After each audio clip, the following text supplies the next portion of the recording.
Hello, the Close listeners. It's Sean Moudry. We're here with the Close, and we are here with Nicole Beauchamp with Angle Volkers in Manhattan, New York. Welcome. Thank you. Thank you. It's exciting to be here. Wonderful. So I was looking into your bio a little bit, and you're relatively, I don't want to say you're new to real estate, but 2014 wasn't that long ago. What got you into real estate?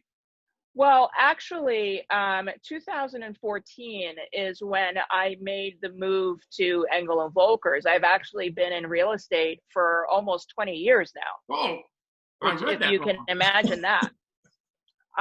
It feels like just yesterday that people were asking me, why on earth would I want to be able to check my email when I'm not sitting at my desk? Yeah. And now, 20 years later, all we do is check our email from our phones when we're walking around and as long as we're awake. That's right. Now you have a background in technology, right? Yep. Yeah. That's correct.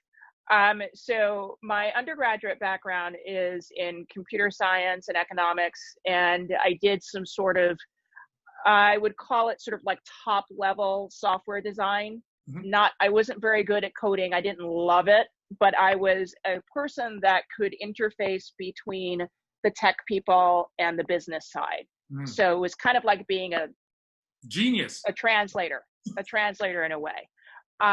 Mainly, I was one of the few people on most tech teams that was okay with like actually going and walking over to someone to talk about something versus sitting next to each other and like sending messages back and forth. Like that didn't make any sense to me. I'm like, you're sitting next to me, we can talk.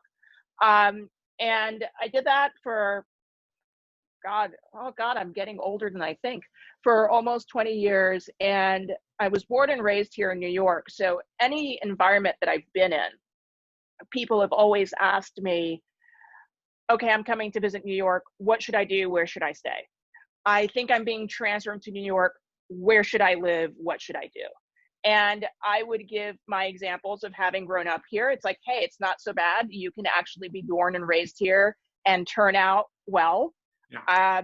People always think that it's super expensive. You have to go to private school. I went to public school in New York City. My sisters went to private school. And I would send them to a friend of mine who was a real estate agent and say, okay, I gave you my opinion as a lifelong New Yorker. Go talk to Jane. And she will help you rent, she'll help you buy, all that fun stuff. And this happens repeatedly over the years. And she eventually says, you need to get your license so at least I can pay you a referral fee. And I go, I don't really, it's good. I just want people to be well taken care of and have someone that they can trust who can work on their behalf to get them the home that they want. And she goes, but think about it. It's like a finder's fee. It's like the same thing when you're putting companies together. And I'm like, I resisted for a very long time. And then finally I caved because she says, you know what? You paid for my car. Like your referrals paid for my car this year. Okay, fine. And I get to a point where I'm feeling exhausted and worn down because all I feel like I'm doing is I'm working all the time. I would walk into my office and I could get handed a plane ticket and say, okay, goodbye, go to London for 3 days to work with a client. And that was hard to keep some kind of a work-life balance. So I thought, well, maybe I'll try selling real estate and I will have control over my life in some way. It's just like starting a new business. I was right about it's just like starting a new business. The extent to which the work-life balance, that's gone back and forth, but I still think of it as the best decision I have made. It did enable me to make decisions to be present for my family at a time when my parents needed me most. I was able to be there in a very flexible way because I was in this business. That's outstanding. So 20 years. I apologize for that. I read the No Bible. worries. Yeah. No worries. That means I'm younger. I'm good with You're that. younger. Yeah, I understand. So I noticed also in your bio that you have a lot of education in real estate. I've 26 years in the business, and you have at least 4 or 5 times the amount of education. It looks like education in real estate is extremely important to you.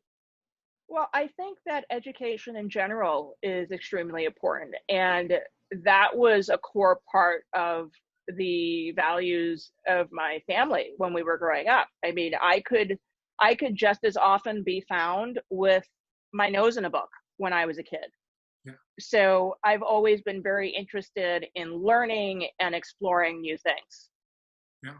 It's great. It's great. Your bio, your resume is amazing. So obviously there's a lot going on in the economy today, the market today, the real estate market. New York obviously is on the head of every headline. You know, I feel like Cuomo's my mayor or my governor. I get messages from people who are like, I just love watching your governor every day.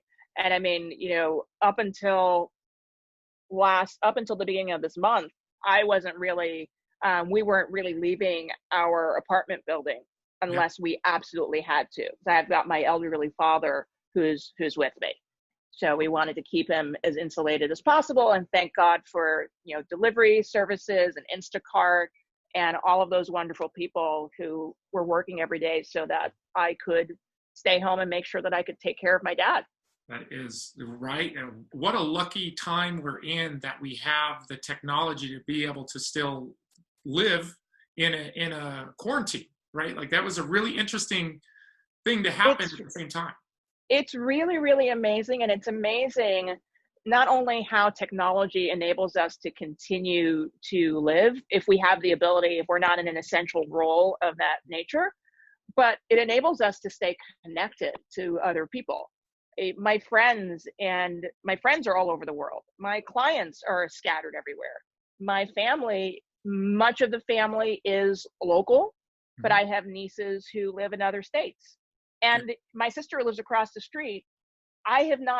The last time I saw my sister in person may have been in, I want to say April, when she came over to sort of like drop something off. Yeah. The last time I saw her like on a screen was on Friday because we did a family Zoom for my birthday. Yeah. You could meet her at the grocery store. We could, and now that we are sort of going out for sort of like little walks, that's kind of where we're walking towards, but we're all very concerned and mindful that we have an elderly parent that we want to keep him as healthy as humanly possible so he can meet his latest great-grandchild who just joined the family in March. In the middle of all of this, like right after the state of emergency in New York, but before the shutdown. Yeah, brand new great niece. Life marches on, right? It's like Jurassic Park. He said that you can't stop life. It's just keep. You can't. So, how has the pandemic specifically affected the real estate market? Maybe for you or New York City, has it directly affected you? Well, in New York, we were not an essential business, and their showings essentially shut down as of mid to early March, and it is now June. It's June, whatever it is, and here in New York City, I still can't show property. We are in phase 2 of the reopen, and New York City just entered phase 1 on Monday, on June 8th. Okay. Wow. So you still are not allowed to show leasing properties or homes for sale. You can do things virtually. Okay. So, the closings are happening virtually. I closed something a couple of weeks ago that ironically, when I spoke to the owner at the listing appointment, the owner did not want to have to come back to New York. Mm-hmm. They always wanted a remote closing. Yeah. I listed something for lease a couple of weeks ago. That was done entirely phone call with the owner, DocuSign the listing agreements, put it on the market, waiting for an application to come in. The tenants and I'm putting something on the market soon that, again, same thing. We've had conversations over the phone. We've had virtual listing presentations, send over the DocuSign agreements, get the agreements back. And DocuSign is not new. We've Right. been using it for years. So I think that having a comfort level with these tools has been helpful. I've been on buyer presentations for new developments with clients the last couple of weeks as well. So that was going to be my question is, do you see that the what occurred in the pandemic, do you see that changing your business or even real estate, in the future? Do you see changes to the industry? I feel like we now have adopted and embraced tools that perhaps we only used on a case-by-case basis in the past, maybe. Mm-hmm. Maybe you were only using DocuSign when you were not face-to-face with an owner, across the kitchen table to get a listing signed. Maybe you were using that because your client lived out of the state or out of the country. Mm-hmm. And I think now we should be much more comfortable with these tools. They Mm-hmm. say it takes 21 days to form a habit. Mm-hmm. We've been at this here in New York, 100 days? Yeah, 3 months. Yeah. 3 months. That's a 3 long time. That's a long time. That's a long time.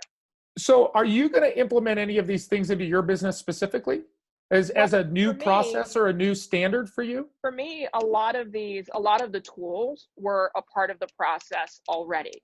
Okay. They were always options that I've used with my clients. Like I have used FaceTime to when I'm attending a home inspection because my clients were still in Europe.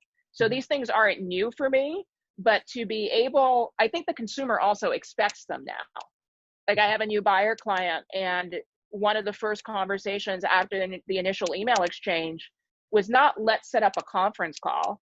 It was let's set up a Zoom so that we can see each other and we can screen share. So I think that will be a key part of the process, a more frequent part. And I also think that it's going to be more helpful to have lots of the conversations and the qualifying conversations earlier on so that we can narrow and really define the process, narrow the target properties, and then, really decide, okay, yes, these are the 3 properties that fit my criteria. And yes, I've seen the Matterport tour and I've seen the video and, the listing agent or the buyer, depending on which side I'm on. Yes, I've seen it when you've walked me through it in real time. And now I'm ready to go and actually see it. Yeah. Massive time saver. I was thinking when you were talking, I was thinking about the change in a process of a listing, right? The pre-qualification completely upfront, kind of like a pre-listing appointment up front, and then Almost break like out a pre-listing appointment. Yeah. And I think here in New York and in Manhattan, New York City, so much of our housing stock is co-ops. So the financial qualifications of a buyer and understanding that is always very important. But I think that the fact that we are going to spend so much more time in the conversation around the property and the conversations around setting up the access, because the guidelines for how showings should take place are still being formulated and put out there. So who's going to be at the showing? Who's not going to be at the showing? How is all of that going to work out? Who, wearing gloves, wearing masks, what the sellers may or may not be comfortable with. What the buildings. I have a listing in a building that before the shutdown, they had stopped allowing non-residents in, which included me as the broker, even though the apartment was vacant. And they said, well, if you talk to the owner and the owner talks to the super, because that apartment is vacant, we might be willing to let you in if you come in to just do a FaceTime, showing. Wow. And I said, well, that was back in March. This is before everything really sort of happened. And I said to them, well, I already have a virtual tour that I had done when I took the listing. So the buyer should look, potential buyer will look at the photos.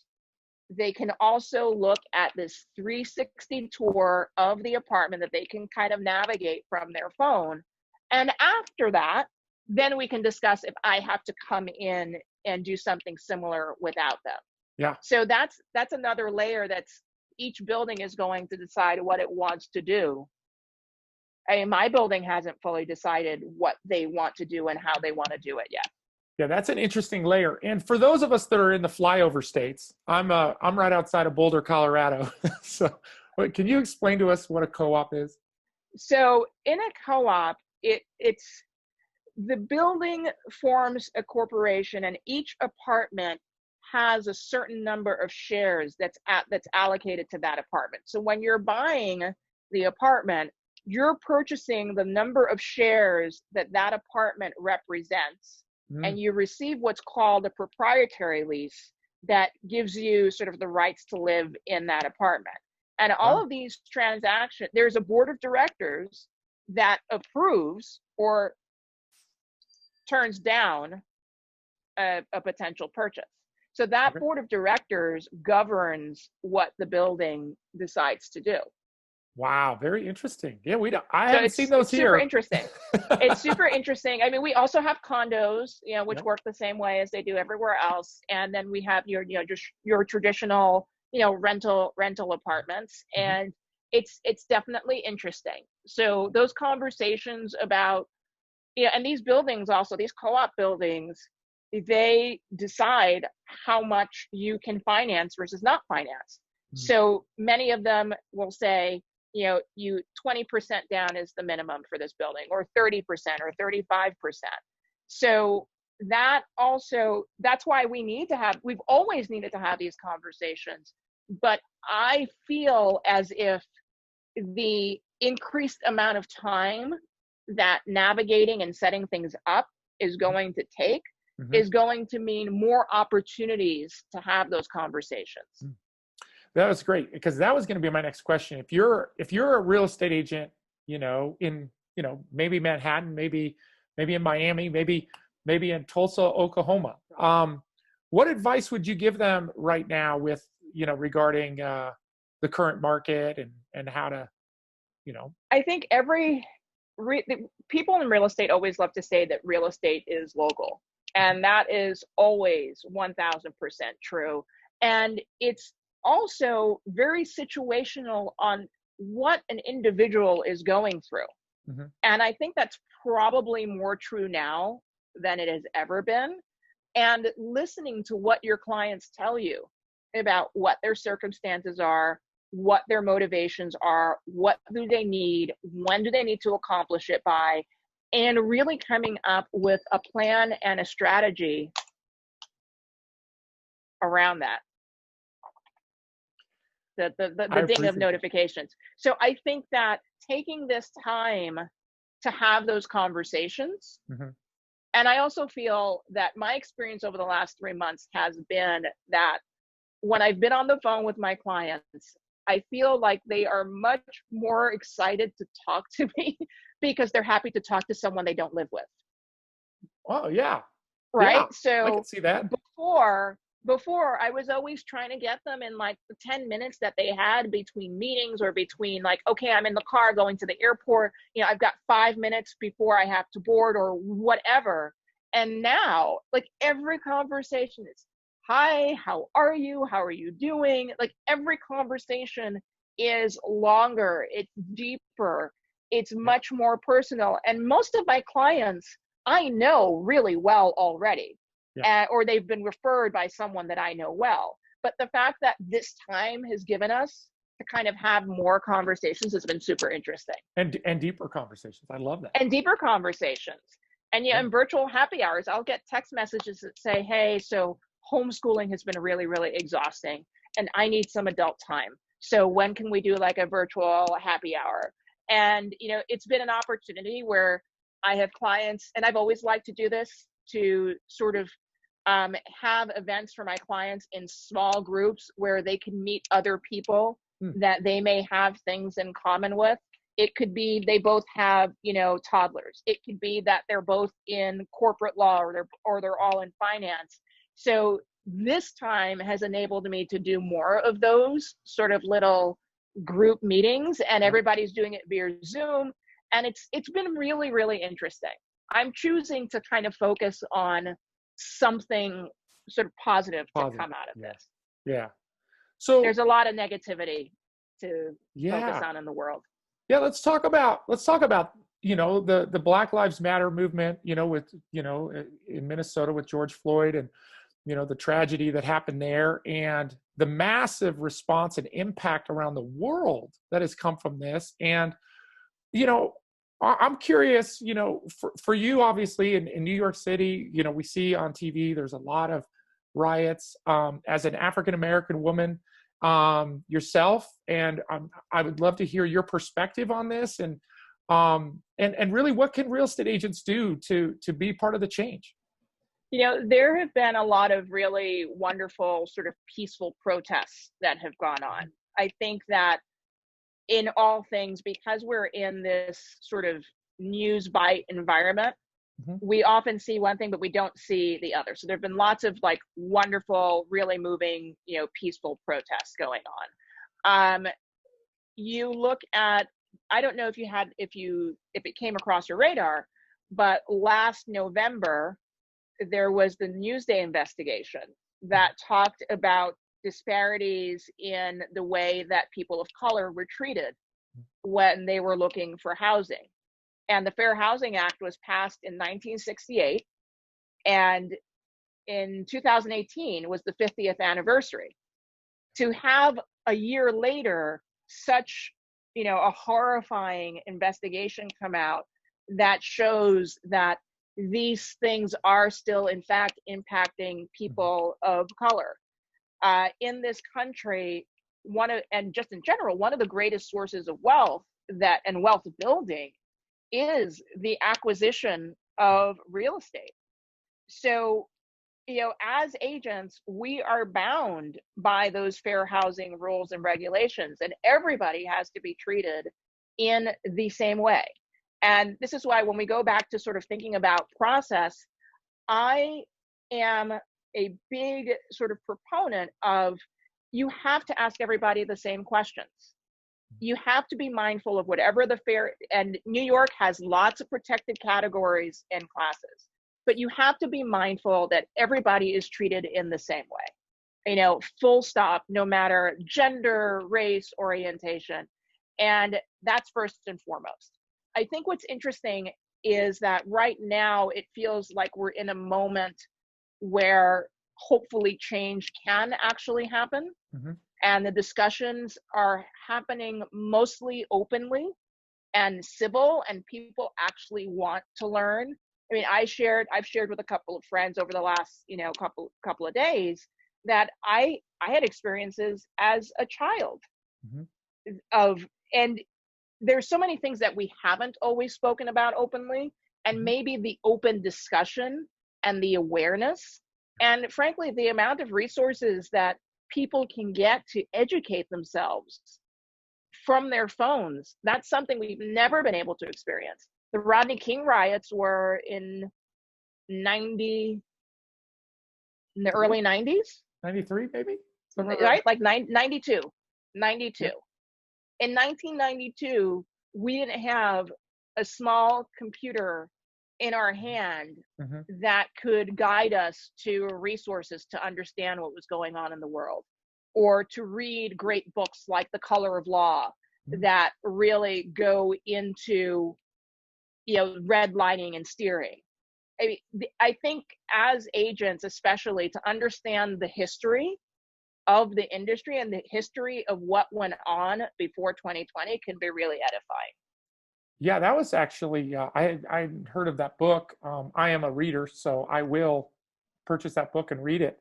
I gotta say, for myself, I had to, realize like my I don't want to say,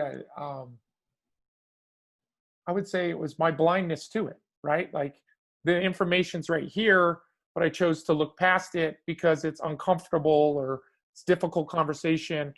And now I think I feel okay talking about it, right? Like, yeah, and I think it's okay to be uncomfortable. Yeah. I think that, it's going to be like a really ridiculous sort of analogy, but when I think of the times when I've been recovering from surgery, or I've been in physical therapy and sort of working through to get to the other side. And I feel like that's where we are now. Yeah. And how are we going to work together to get to the other side? Yeah. And how are we going to, like you said, this is, I don't have the luxury of not thinking about it. I don't.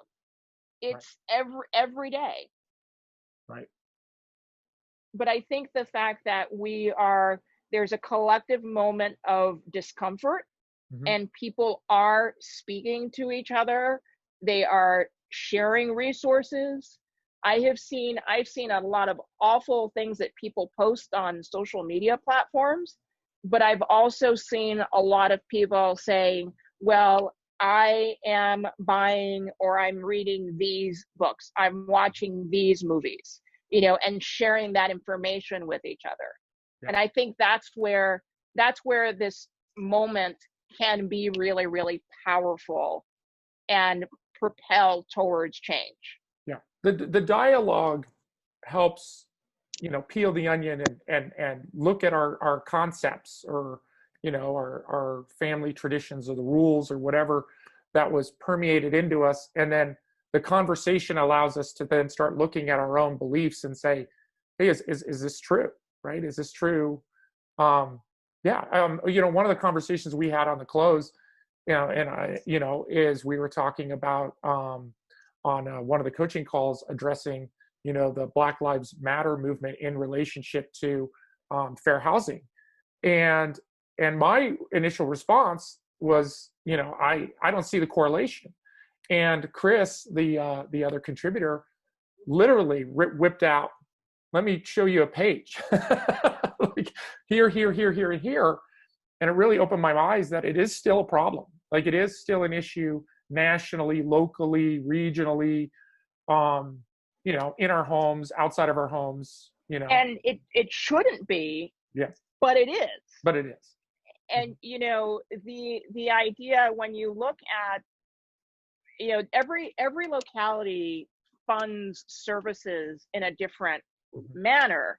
But if services are being funded based on, let's say, property taxes, and if the value of a property is higher, then obviously its property taxes are going to be higher, which means that area is going to have more resources to fund necessary services. But if you have a different area with lower property values and lower property taxes, so it's really, really sort of fascinating when we look back at the history of it. Yeah. And they're facts. And the Newsday investigation, I watched a lot of the videos, and it was really, really difficult to sort of sit and watch. Yeah. And that's here in New York. And here in New York, we have revised fair housing laws and disclosures that go into effect, I think, in like the next 10 days. So that investigation happened, and they did then take a real look. So hopefully, my hope is that we will continue to look at that which we need to address and come up with concrete actions to make the changes that we need to make. Yeah. So what I'm hearing from this, if I'm a real estate agent and I'm somebody who wants to make a commitment to, make a change. So what I'm hear you say is get educated, right? You mentioned the book Color of Law. You mentioned the Newsday New York real estate investigation. Is that so? If I was to it was November. I think it was November of last year. Okay. And I think if you Google like Newsday and fair housing New York November, it will probably all come up. Yeah. And I think that and I think what's always interesting, so here in New York, every 2 years you renew your license. Okay. And part of those requirements is fair housing, 3.5 hours of fair housing. And it's always amazing. Sometimes you don't know what you don't know, and you need to adjust and correct yourself if you're inadvertently, and I'm going to say very generously, inadvertently. Yeah. Yeah. And it's just that the Newsday piece was really something else. Yeah. Is that right here in New York? And you think, Long Island is, 45 minutes New York away, is like the depending on where you're going. epicenter of the mixing pot, right? I mean, It's the epicenter of the mixing pot. I grew up here. I've always considered it to be just like an amazing place to live. It's an amazing place to work. It's always been an amazing place to come and visit. Like, I have friends who like, I can't live there because there's just too many people and there's too much stuff, but I love to come visit. And the energy of this city is like nothing else. Yeah. And even on my morning walk this morning, you still feel that energy. It's there. We might all be walking around with our masks on and we're standing 6 feet apart while waiting. I was walking by the Whole Foods and there were people waiting to go into Whole Foods standing 6 feet apart. But that energy, it's still here. Yeah. Still there. I've been in New York, Manhattan twice, and I agree. It is the most amazing place culturally, the energy, the vibe, so much fun. I am also the person who's happy to get on the plane and go home and have my mountains. But one of the brand new terminal at LaGuardia Airport, I believe, is opening this week. Okay. So when I saw that, I said to myself, well, wow, I can't wait until I decide that I feel comfortable enough to get on a plane again. Yeah. New York City is great. I mean, we've got 3 major airports with lots of nonstop flights to go everywhere. You gave me one more question and we can wrap this up, but I was just listening to a podcast and they were talking about real estate changing due to the pandemic and because of technology and the ability now that people are comfortable working anywhere. I think you heard that Twitter has announced that, the work from home, anybody can work from home. Do you see people moving out of cities? I think people are going to look very carefully at how they want to live their lives and where. Often for the last, let's say 10 plus years, there are people who have wanted to work more from home, but companies have resisted, or they only allow you to do it like 1 day a week. Well, we've been at home for weeks and months now, all of us. So clearly we can work remotely. Now the question becomes, if I'm only coming into the office once a week or, every other week for a day, how close to the city do I want to live? Mm-hmm. Mm-hmm. Because typically in many cases, the closer you live, A, sometimes it's more expensive, but B, sometimes you're getting less space because you're going for the convenience of the short commute. So maybe now I might want to live a little bit further out and have more space. Mm-hmm. So I think that's part of the conversations people will have with themselves. And lots of my clients here in New York, they are mostly thinking, well, if I didn't already have a place that I could escape to on weekends or for a week or two, maybe now is that time to do that. Mm-hmm. But they're not thinking, I want to do that and I'm giving up my apartment in the city. Right. And I think people are giving more thought to how do they spend their time.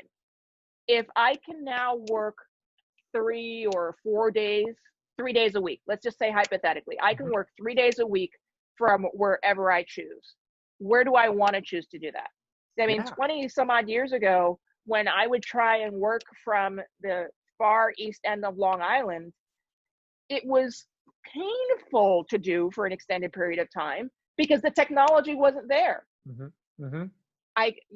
My cell phone reception was not great. The internet wasn't great. Now we've got cell phones, we've got internet enabled tablets. So that freedom is going to have people looking at the lens of their life in terms of, where do I want to spend that time? And what environment do I want to be in? Maybe I do want to be where I am right now, but maybe I just want more space, because maybe we need a space for a dedicated home office space. Maybe I need a space for my exercise bike as I gesture in the direction where my exercise bike actually is. Maybe we need a space for, all of those things. So you could end up thinking, I want to stay where I am, but I need more space.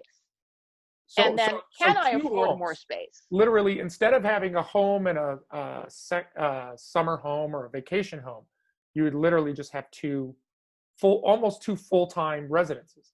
You would almost have two full-time residences. And I think that as I've been talking to lots of my clients over the last 3 months, many of them have said, you know what? I would consider buying somewhere where I could be there for, weeks at a time, but that I could easily come back into the city whenever I need to, whether it's for work or a personal or a social engagement. And it's almost like having two full-time residences. Yeah. Wow. So I think we're all going to think a lot. I sit in my apartment and I think, well, maybe it wasn't such a good idea when I decided my home office was now going to go back to being a bedroom. Maybe I do want that home office again. And maybe in that home office, I will shove the bike in, and that can be, but can that be everybody's home office? I'm lucky because I only have an elderly parent who's not trying to work from home. Right. But imagine a life where, like you were talking about earlier, you're trying to work, you've got a kid who's doing, their remote schooling, you've got a partner who's also needs space. And how does that manage? Especially if we're doing lots of these Zoom calls, because before, working from home usually meant, okay, you're on your computer, you're dealing with your emails, you're working in Excel spreadsheets. Now, I spend most of my day, as I feel everybody does, on some kind of a Zoom or a conference call. Yeah. That takes up more space and energy than just sitting at a computer. So maybe people do need dedicated spaces, because no one wants to listen to me talk about the price per square foot in a new development for 5 hours a day. That's a great point. I love it. I really appreciate meeting you. This has been awesome. Is there anything else you would like to share with us? No, I think that this is for people in real estate. I think, we work and live in communities. We are members of those communities. Be a part of your community. And that just to me, that always seems like the best way to go. You get to meet your neighbors, you connect with your colleagues, take this time to go deeper. Take this time to decide what you want to do. Maybe you want to tweak maybe you want to focus more on things that are very local because you don't want to travel great distances. Maybe you want to take more time to spend with your family. Maybe you want to take more time and give more time and volunteer with charities. It could be anything. This almost feels like this really bizarre way, and awful, absolutely awful, horrendous. So many people who have lost their lives, lost their livelihood. But is this a moment where you stop and sort of look at your life, you look at your business, and you go, what is next for me? And how do I want to lay that out, and how do I want to get there? Is now, at least in my case, I have spent weeks of not running around showing apartments, not going in and out of taxis and Ubers and subways and buses, I've had time to take long walks, and I've always liked to walk, but now more recently I'm getting back to walking. I've had time to sit and think without 10,000 interruptions. And that space to think has given me ideas to create. Mm-hmm.